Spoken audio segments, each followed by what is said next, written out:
President Trump, he is the one who closed our office in Washington, D.C. All of what did he mentioned yesterday is just rhetoric. The United Kingdom is the one which sowed the seeds for all the misery that we are enduring since 108 years.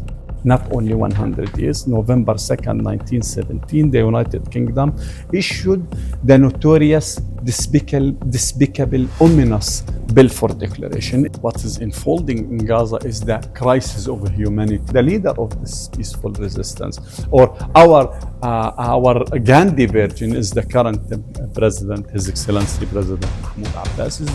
There is tens of thousands of issues should be condemned before we reach October 7th.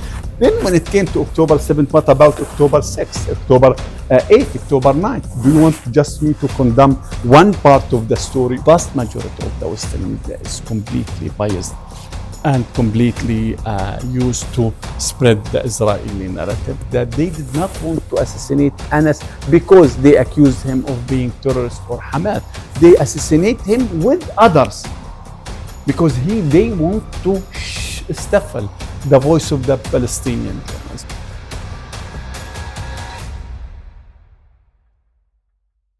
Hello and welcome. I am Sumit. With me is Syed Abubakr. We all know the United States-funded Israeli genocide in Gaza continues to unfold with heartbreaking intensity. Over 65,000 Palestinians have been killed so far. Over 500,000 are trapped in famine. To discuss these developments and the path forward for Palestine, we are joined by His Excellency, the Ambassador of the State of Palestine in India, Ambassador Abdullah Mohammad Abu Shawesh. Thank you, sir, for joining amid these extraordinarily challenging times. How are you? Thank you so much indeed, Sumit Singh and Syed Abubakr, for coming today to your home, to the Embassy of State of Palestine. Mr. Ambassador, President Trump spoke at the United Nations General Assembly, and I quote, "We have to stop the war in Gaza immediately." He also said that he has been deeply engaged in trying to secure a ceasefire. Your comments on the latest remark by the US President in the backdrop of record funding by the US to Israel since the onset of this ongoing war? Indeed, when we used to judge the people based on their attitudes towards our struggle, not based on what did they used to mention or the rhetoric that they used to tell it. When it came to Mr. Trump, President Trump, this is his second term to be as a president for the United Nations, for the United States. In his first term, he's the one who recognized the East Jerusalem as the eternal capital of Israel itself, which is completely against their stand as American themselves, their stand against the long-standing American policy when it came to Jerusalem itself. Also, President Trump, he is the one who closed our office in Washington, D.C. President Trump, who's the one shut down or close or freeze the funding for UNRWA, which is the United Nations entity that is supplying and providing assistance to the Palestine refugee. President Trump is the one who cut the funding for the Palestinian Authority itself. President Trump is the one who's cut the fund for the East Jerusalem hospitals. And the President Trump himself is the one who is inaugurated or created what's so-called the deal of the century, which is nothing related, nothing in this deal of the century is related to peace process itself. Then when it came to his new term, he's the one, and his administration is the one that banned the Palestinian leaders to attend the current United Nations General Assembly. And if someone is intended again to end the war, first and foremost, to end the war, you should stop supplying the Israeli occupation with all the weapons that guarantee and secure the ongoing war on Gaza, the ongoing genocidal war, the ongoing textbook genocide on Gaza. So that all of what did he mentioned yesterday is just rhetoric. We need to see implementation, in the practical level. We want him, and he's used to say that he's the one who will going to put an end to the war. But again, let us also remember that he's also the one who mentioned at the very beginning when he assumed his office that he's going to expel the Palestinian people, and he asked Egypt and Jordan to take the Palestinian people. Then he gonna take Gaza by the power of America to rebuild the what's so-called the real estate project, which is Rivera, the Middle East Rivera. So that someone is talking like this, and anyone is talking about expelling the Palestinian people or going with the Israeli genocidal war and genocidal textbook war, I mean. And anyone is going also to supply Israel with all different type of weapons that is killing the Palestinian and guarantee and secure the ongoing war.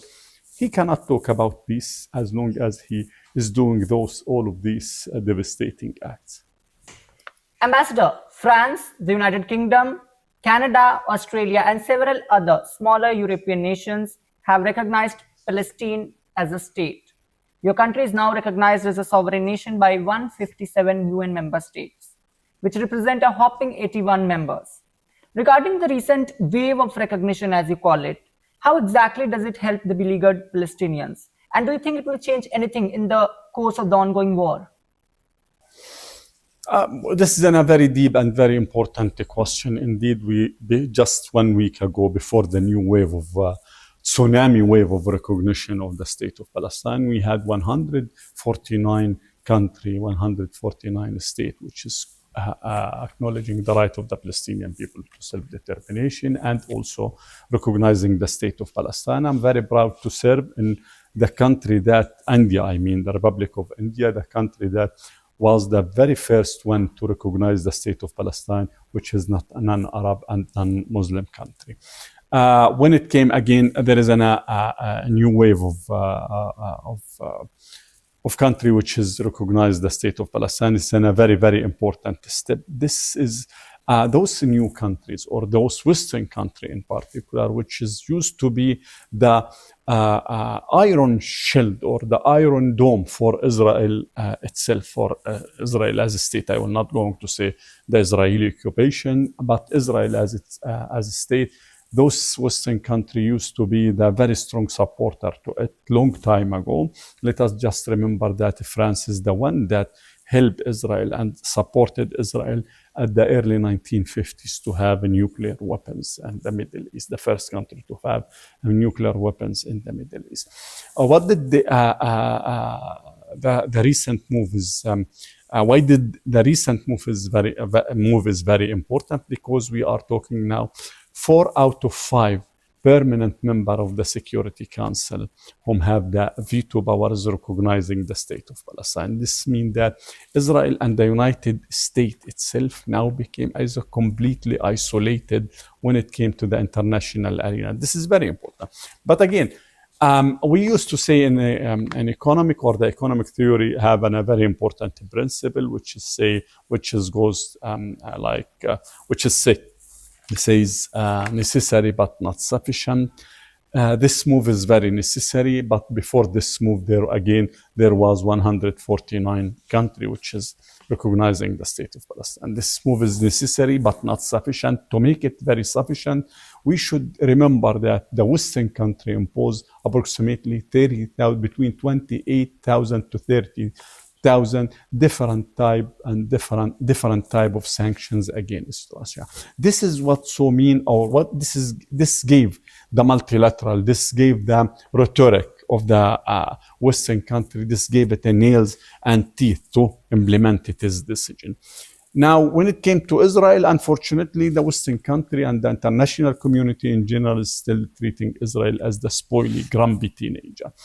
If these countries is very serious to put an end to the Israeli occupation, with all due respect, and we highly appreciated their recent move, but still, again, they need to put some nails, some teeth to sharpen their nails so that it can enforce Israel to put an end. We did not calling for them to launch a war against Israel, but there is a lot of tools, economic tools, diplomatic tools, legal tools, of course, and many other very peaceful tools that they can use it to strengthen or to stress Israel to put an end to its occupation. These countries stand strong against what they used to tell us and used to say that it's an illegal settlement. If you are against the illegal settlement, it is the exact time to stop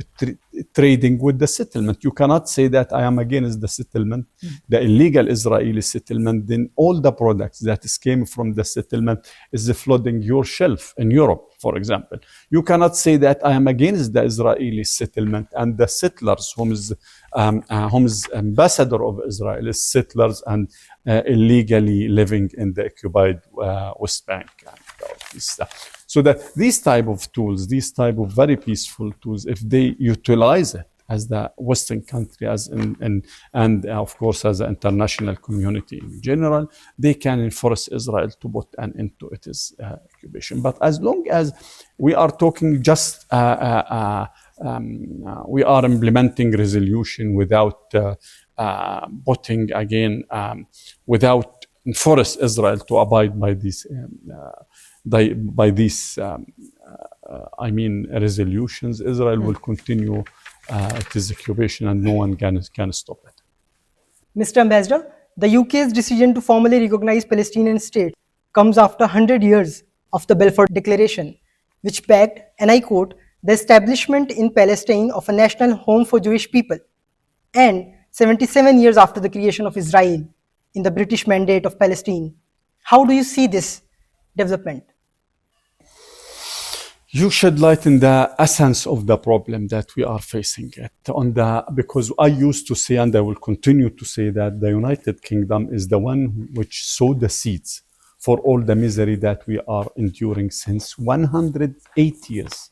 Not only 100 years. November 2nd, 1917, the United Kingdom issued the notorious, despicable, ominous Balfour Declaration. In this very unfortunate declaration, the United Kingdom, which have at that time zero footprint of our historical homeland, Palestine, they promised our land, they gifted our land to the Khazarian Jew. And then when I say Khazarian Jew, I mean it. There is a big difference between the original Jew and the Khazarian Jew. And any one of you can, of course, dig and check what's the meaning of Khazarian Jew, whom is the Jewish or the Russian people whom is converted to Judaism 1100 years ago. So that at that time, United Kingdom again gifted our homeland without no legal base to those Khazarian Jews. Then the United Kingdom, when it is assumed the mandatory power over Palestine, facilitate and did its ultimate best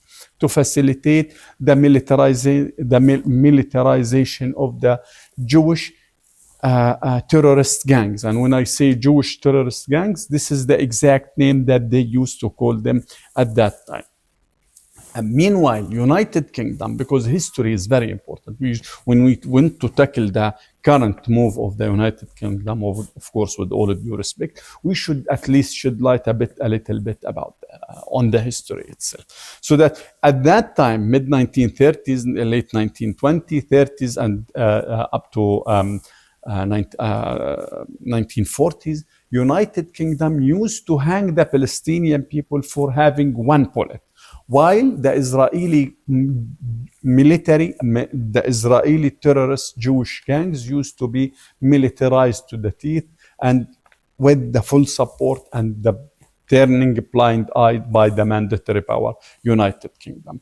Also, United Kingdom at that time, mid-1940s, took all the reserve investment of the Palestinian, I mean the currency of the Palestinian people, and took it so that many of the thousands of Palestinian people found themselves completely bankruptcy because of the measures and the policies that had been took by the United Kingdom.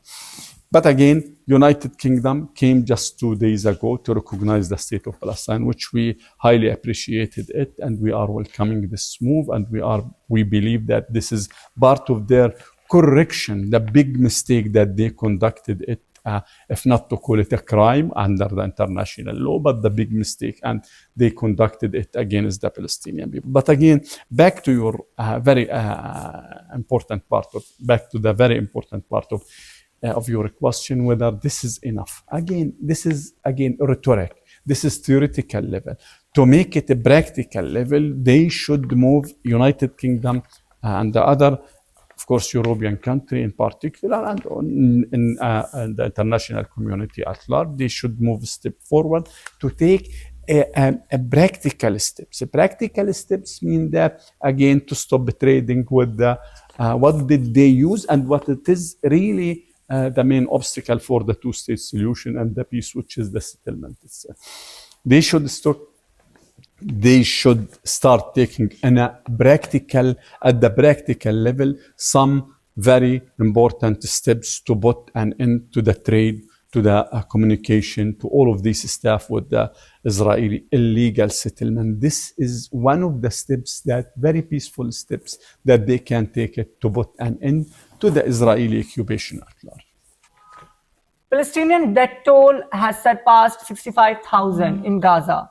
This data is as per the Hamas-run health ministry in Gaza. Over 500,000 people, Palestinians, are trapped in famine, marked by widespread starvation, destitution, and preventable deaths.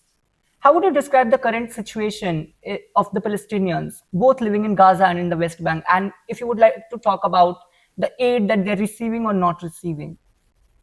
Indeed, when you mentioned that a humanitarian crisis, no, it's not a humanitarian crisis. What is unfolding in Gaza is the crisis of humanity, as the United Nations Secretary General already described it. It's not only a humanitarian crisis; it's the crisis of humanity, because all the world is watching what is unfolding there in Gaza, the ongoing televised massacres that conducted by the United States of America and Israel against the Palestinian people, and no one is taking any significant move to stop this carnage and the slaughtering campaign. Second, you mentioned that according to Hamas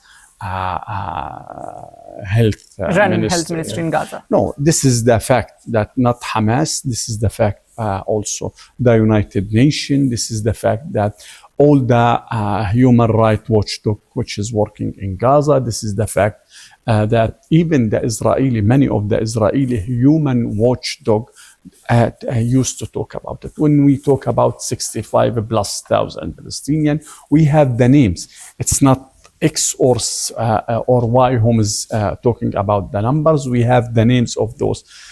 Vast majority of them is women and children. Let's put aside that there is thousands of Palestinian people whom was amputated and became amputated, and still we are talking about between 12,000 to 15,000 Palestinians who completely disappeared. We did not know whether they are hit by the shells and all of this stuff. Then they are completely dismembered, or vanished or gone with the wind, so to speak. But we are talking about between 12,000 to 15,000 whom was completely disappeared. Famine is there. Famine is fact. It was declared by the United Nations itself. So the displacement, and when we are talking about the displacement, we are talking about 59% of the Palestinian people whom is internally displaced in Gaza. Some of them was displaced for more than 10 times.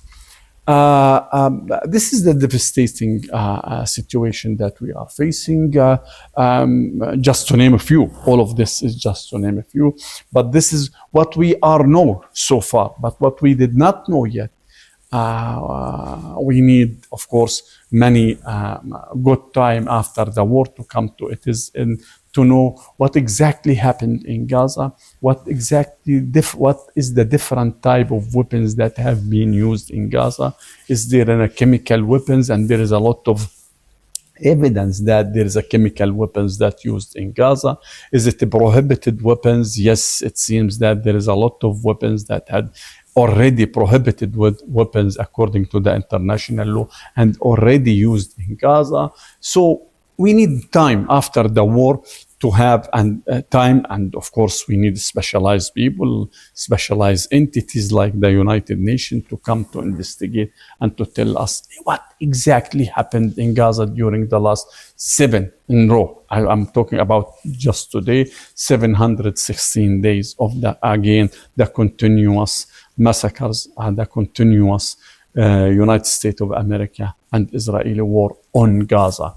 What about the humanitarian aid and all of this stuff? We know that there is the famine is there. Famine means that there is no enough humanitarian aid is coming and entering Gaza. Famine is there because the Israeli occupation is blocking all the entries and banning the entry of the humanitarian aids. United Nations is talking, UNRWA alone, which is part of the United Nations, talking about thousands of trucks that they have it outside the border.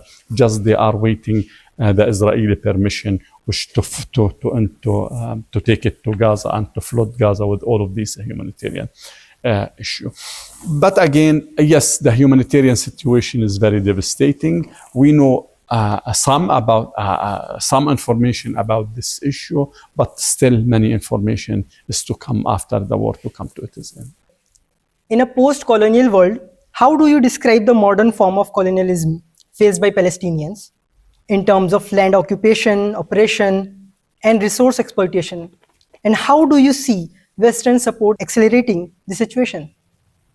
It's the Israeli occupation. When you talk about the Israeli occupation, put aside what is happening right now, which is everyone know what's happened, part of what is happening on Gaza, but even in West Bank itself, they already starving the people in West Bank. I will not say starving them in the practical level, but when they stifling their economy, this is to lead to the starvation of the people. Just yesterday, they declared the closing only one gate that is taking the West Bank to Jordan, and from Jordan we used to travel to everywhere around the world. They already closed it, which is mean that now West Bank became, again, likewise Gaza before the war and right now, of course, which became another big prison or open prison in the world.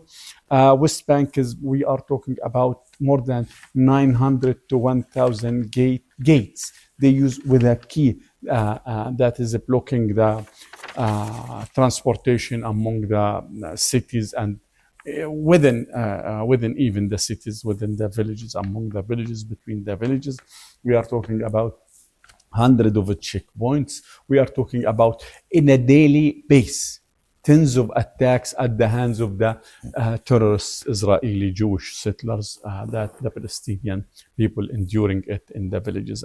But a huge part of our land, we are talking about 60%, which is classified as a area C in West Bank. They already expelled all the herding community from this 60% of our land. Ambassador, as we all know, Palestine lacks a military as of now to take on Israel and relies primarily on legal arguments through the United Nations and other international organizations. With the ongoing legal proceedings internationally, including at the International Court of Justice, how optimistic are you about achieving justice for Palestinian cause through these mechanisms? Despite the challenges like UNSC has a veto, America is a part and has been exercising that for a bit long now, and military disparities. 100%, of course. We, the Palestinian people, since 1930s, mid-1930s, started the first ever military, of course, resistance and revolution against the Israeli and the British, of course, against the Jewish gangs, Jewish terrorist gangs, and against, of course, the British mandatory power. When your ancestor, of course, launched another revolution, military revolution and peaceful revolution, and let us remember the great martyr Bhagat Singh, our great martyr. Of course, it's not only for the Indian people, he's a great hero for everyone believe of the freedom around the world, worldwide, of course. Then we exercised the military resistance as a Palestinian Liberation Organization, Yasser Arafat, George Habash, and all of these stuff. And we exercised this military resistance for a long time. Then we choose at the early 1930, under the chairmanship of Yasser Arafat, we chose to adopt the Mahatma Gandhi peaceful resistance to the Israeli occupation. So that at that time we signed Oslo Accord. In Oslo Accord, we accept to build our state in only 22% of our historical land. And I would like to stress on this. In Oslo Accord, the peaceful resistance of the Israeli occupation, the ultimate phase of peaceful resistance to the Israeli occupation, we accept to build our state in only 22% of our historical land. And then we continue this resistance, of course, the peaceful resistance. And the leader of this peaceful resistance, or our Gandhi version, is the current president, His Excellency President Mahmoud Abbas, who's day and night calling for a peaceful resistance, not military. Even in his state, in his official letter to France, to the president Macron in France, and to the Saudi Arabia Crown Prince and the King Mohammed bin Salman, the Crown Prince Mohammed bin Salman and the King. And I mean, in his official letter, he mentioned that, and we are not hiding when we used to say that we will not going to seek a militarized, state. We want a demilitarized state. We have no problem in that, for sake of, again, of peace.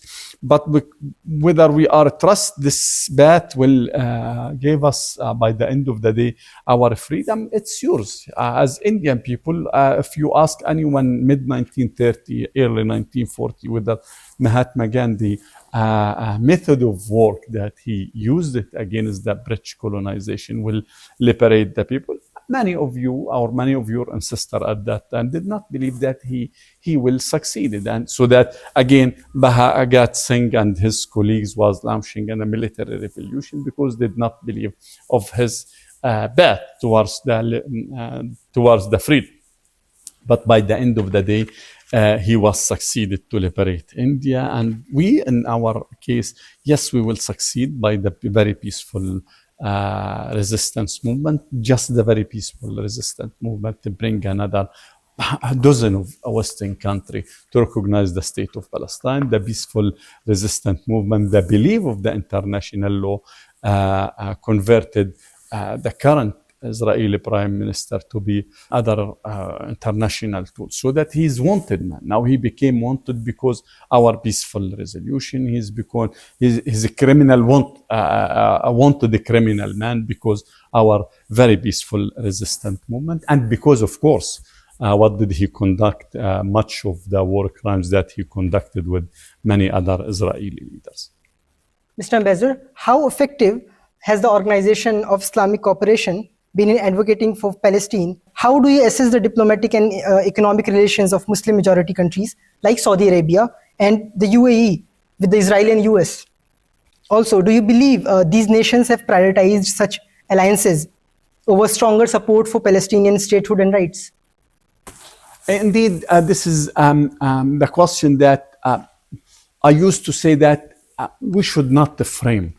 No one should frame our legal resistance to the Israeli occupation or our struggle as, to put it, just a struggle between the Arab and the Israeli, or the Muslim country and the Israel. This is the exact narrative of the Israeli, or how did the Zionist movement is poisoning the narrative or the conscience around the world, because they used to say that this is an Arab-Israeli conflict, or Arab or Muslim against Jewish in particular issue, which is not true. But again, when it came to the Arab country, to the Muslim country, to anyone, again, I used to start by saying India was the very first one, non-Muslim, non-Arab country to recognize the state of Palestine. India is doing a great job for the Palestinian people, very supportive of the Palestinian question. Just less than 10 days ago, India was there in the United Nations when it voted in favor of the endorsement of the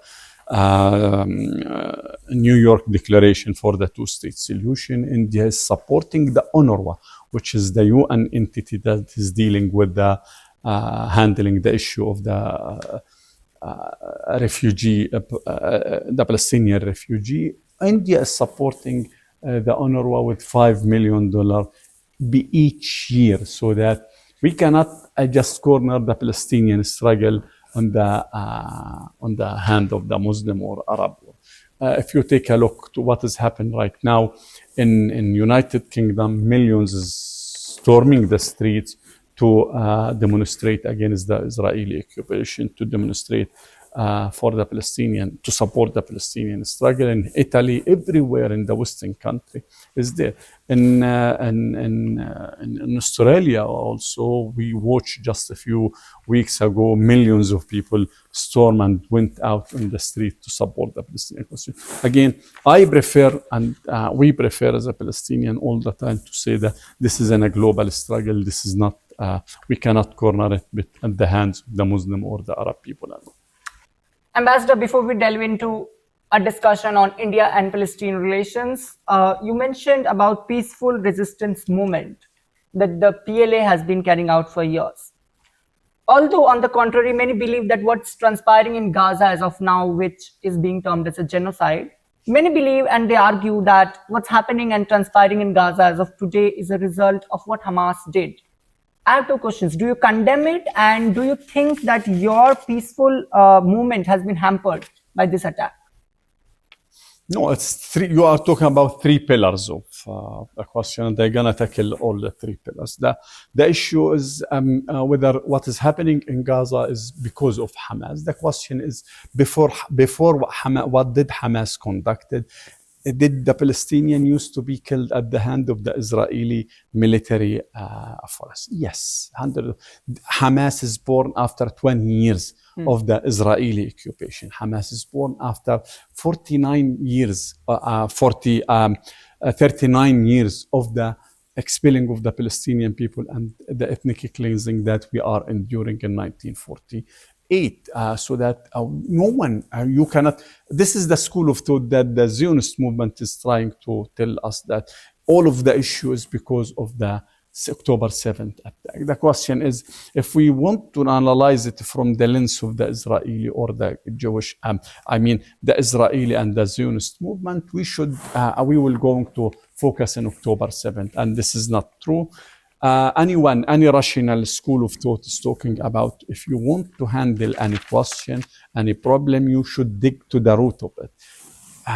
The root of all the problem that we are enduring is the Israeli occupation and the unlimited support that they used to receive it from the Western country, on top of them, of course, the United States of America. This is the root of the problem. Regarding condemning October 7th, there is a very lengthy list to be condemned. I should start by condemning the issuing again of the notorious, despicable, ominous Balfour Declaration. This is very important. I should condemn the root of the issue. Then I should start by also going to condemn the establishment of the strengthening of the Jewish military gangs in Palestine in mid-1930. Then I should condemn also all the acts that had been taken by the United Kingdom, the mandatory power at that time, to demilitarize the Palestinian people and to make them very weak in front of the Jewish terrorist gang. I should condemn, of course, King David massacres. I should condemn that had been taken at the hands of the Jewish gangs. I should condemn, of course, conducting the Deir Yassin massacres. This is the issue. I should condemn expelling of the Palestinian people from their historical land. I should condemn the taking or adopting a resolution called the partition plan of the Palestinian people without consulting the indigenous people. There is tens of thousands of issues should be condemned before we reach October 7th. Then when it came to October 7th, what about October 6th, October 8th, October 9th? Do you want just me to condemn one part of the story or one day out of the, 108 days, 108 years the misery that the Palestinian enduring it. You cannot isolate it one event from then start just take it as the only thing that we should shed light on. And after, of course, October 7th, I should condemn October 8th, October 9th, October 10th. I should condemn every single country that is still supporting Israel with different type of military weapons. I should condemn the United States of America for veto 6 times in the United Nations Security Council, blocking any resolution to put an end to these massacres. I should condemn anyone who is supplying Israel with weapons. There is tens of thousands of issues, but to ask me on one single issue, this is not fair, and we will not going to follow we will not be Zionist, we will not be poisoned, we will not follow the Zionist movement. If there is an issue to be condemned, we should start from November 2nd, 1917, then condemn all the misery, condemn all the acts that led to October 7th, and after October 7th, condemn every single move that led to the carnage that is ongoing, televised carnage that is still ongoing till now on Gaza. India has historically supported Palestine, yet under Prime Minister Modi, it has tilted sharply toward Israel. Evidenced by the recent September 8, 2025 bilateral investment agreement signed during Israeli Finance Minister visit to New Delhi, ongoing defense exports like rockets and explosive amid Gaza war, and multiple abstentions from UN votes calling for Gaza ceasefire, including in 2024. Prime Minister Modi was quick to condemn October 7, 2023 attack, tweeting solidarity with Israel within hours and being the first leader to call Israeli officials, but has faced criticism for his relative silence on what UN experts describes genocide in Gaza, only vaguely expressing concern over the humanitarian crisis in statements.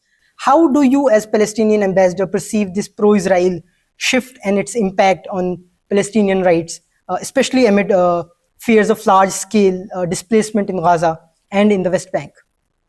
Indeed, and this is again a very important question. When it came, we used to judge India and at the macro level, even what did you mention? This is of course the full right of His Excellency the Prime Minister Narendra Modi to take a move or to take a side when it came to some events. But again, when it came to the macro level, India, under the chairmanship, of course, and the leadership of His Excellency Narendra Modi is still supporting the Palestinian question.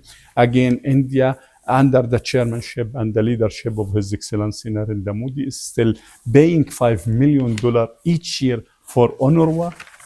India is voted already in favor of the very recent resolution to endorse, of course, the United New York Declaration for the Two-State Solution. India is still supporting the Two-State Solution.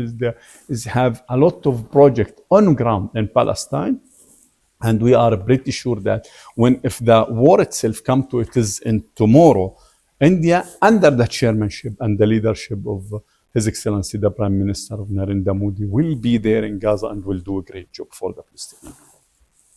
Prime Minister Modi visited Ramallah in 2018 and met the Palestinian Authority President Abbas there. Both of them also issued a joint statement.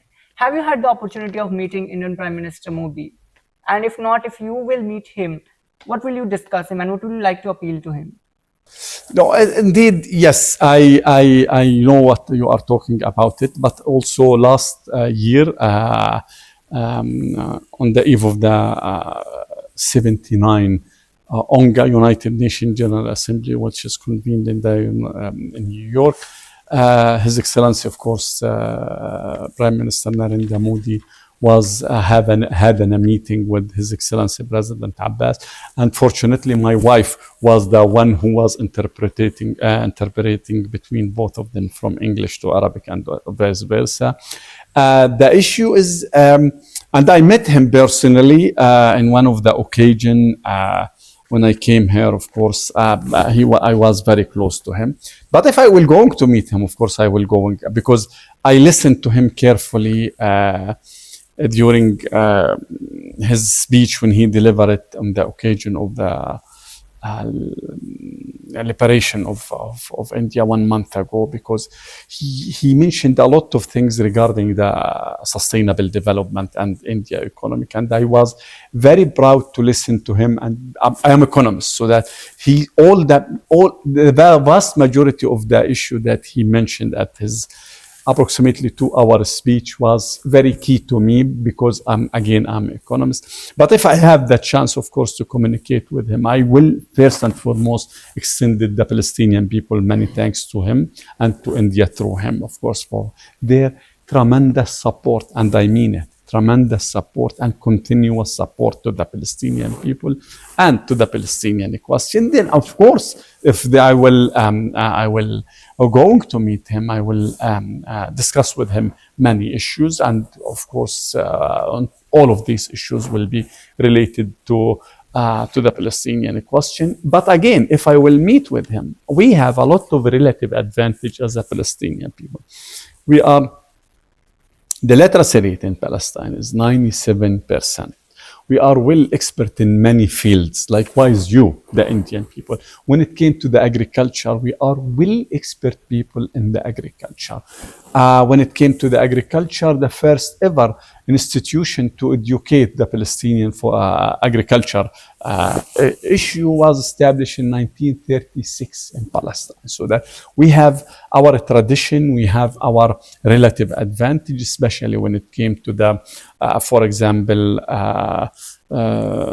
to olive tree, we have absolute relative advantage in this regard. I can, of course, offer him all the Palestinian ability to help and to do something in this particular field. We are one of the top 10 worldwide when it came to statistical issues, and we are ready to help and to provide India and the Indian people with training course in this type of subject. And there is many issues to talk about it when it came again to the Palestinian-Indian bilateral relationship.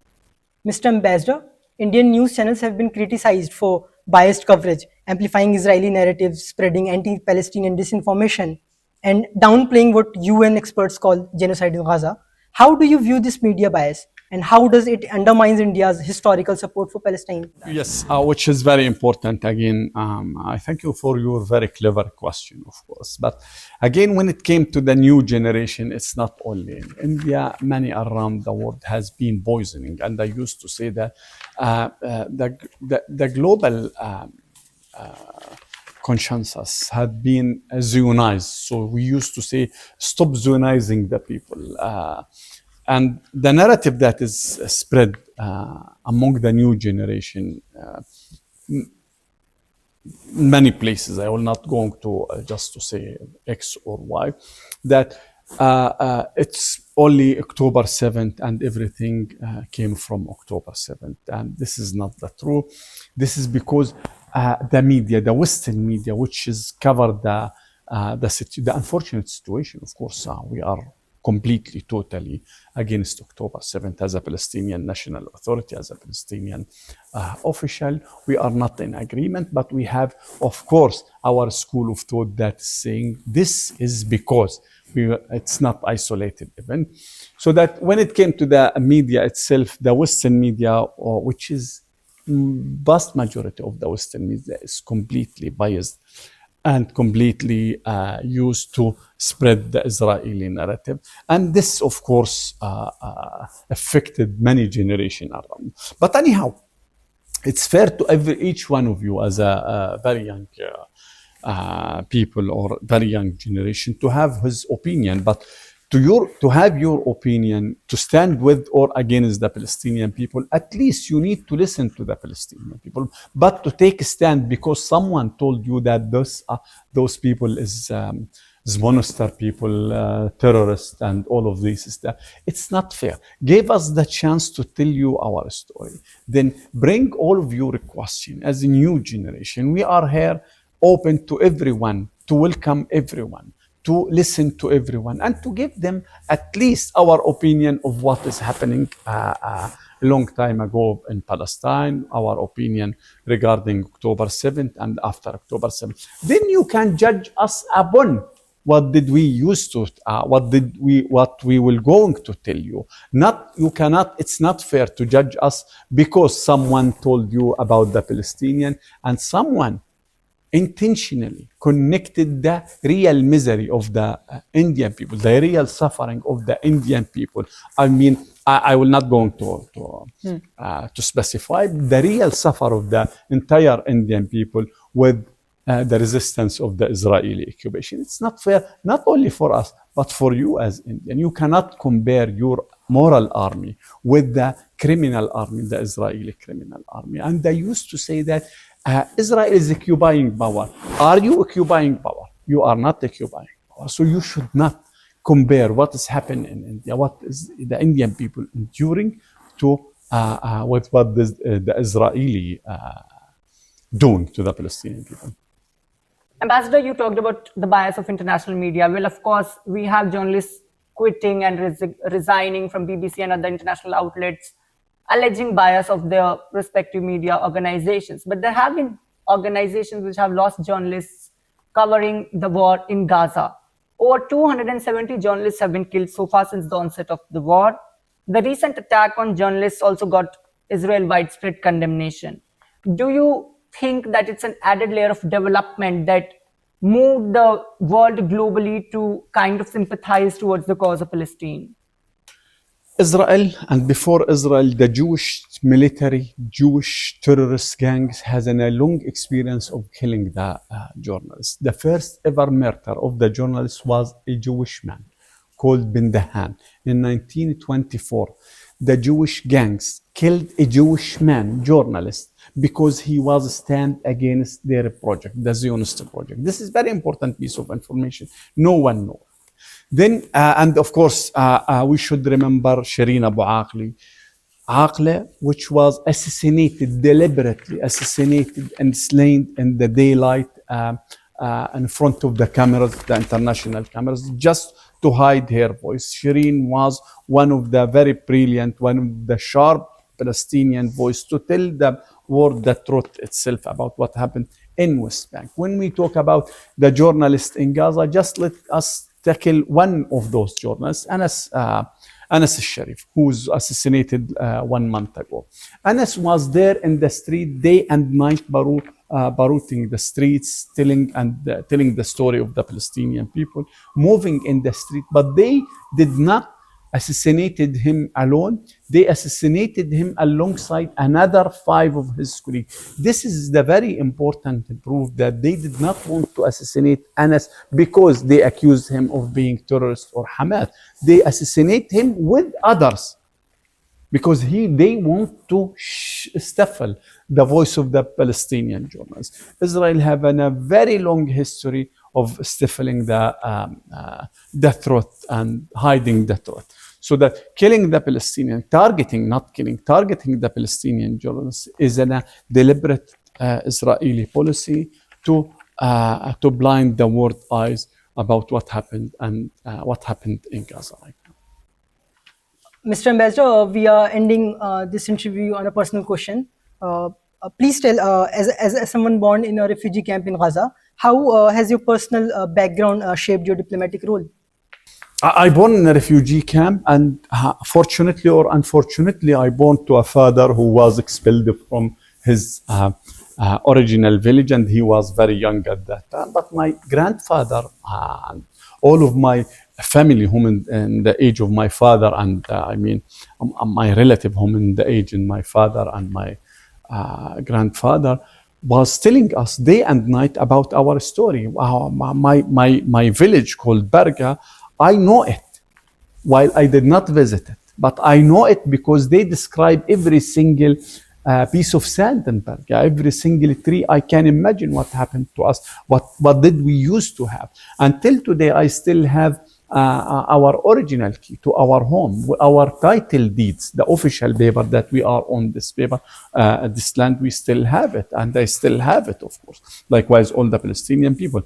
How did it shape we the Palestinian used to be born as a political people, because what did we endure, whether it is in a refugee camp or in a village or in a city, we used to born under the Israeli, or we already, my generation, born under the Israeli occupation. So that by default, we became politician. By default, we became very resilient.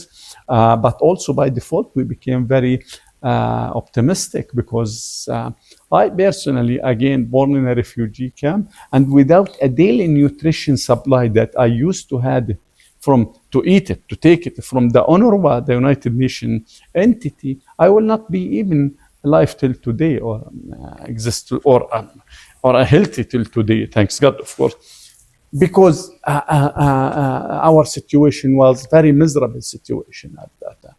But thanks God again,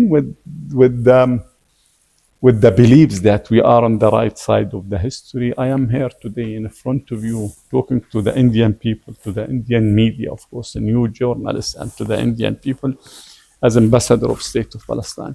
And as a successful, so to speak, I succeeded already, but all the Palestinian people in my generation and the other generation succeeded to survive till now under the Israeli brutal occupation. Ambassador, that brings us to the end of this interview. Thank you for speaking your heart out and for all the insightful conversations we had. You were watching the Ambassador of the State of Palestine, His Excellency Abdullah Mohammed Abu Shawesh, on the New Bengal Gazette. Thank you for watching. Stay tuned.